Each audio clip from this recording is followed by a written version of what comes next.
নমস্কার বন্ধুরা, আমার পরিবারে আপনাদের সকলকে স্বাগত জানিয়ে আরও একটি নতুন রেসিপি আপনাদের জন্য নিয়ে এসেছি।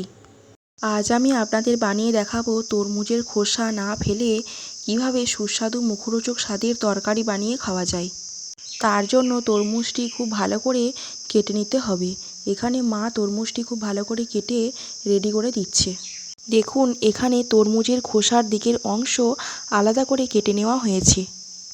তরমুজের খোসার ওপরের সবুজ অংশ ভালো করে ছুলে নিয়ে ছোট ছোট কুচি করে কেটে নেওয়া হয়েছে এবং দুটো আলুও কেটে নেওয়া হয়েছে। এদিকে এবার মশলা তৈরি করে নেব।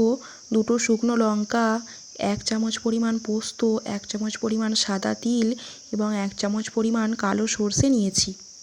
এদিকে মশলা বেটে রেডি করে নেওয়া হয়ে গেছে।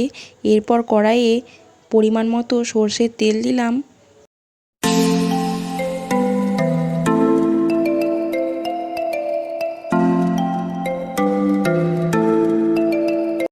তেল গরম হয়ে গেছে, তাই আমি এখানে শুকনো লঙ্কা, তেজপাতা, 5 ফোড়ন, কালো জিরে এবং কালো সর্ষে ফোড়ন দিয়ে দিলাম।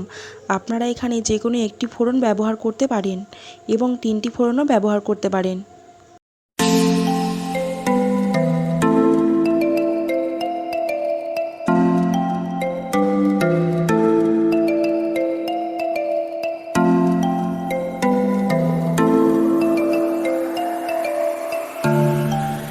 ফোড়ন হালকা ভাজা ভাজা হয়ে গেছে, এরপর আমি কেটে রাখা আলু দিয়ে দিলাম।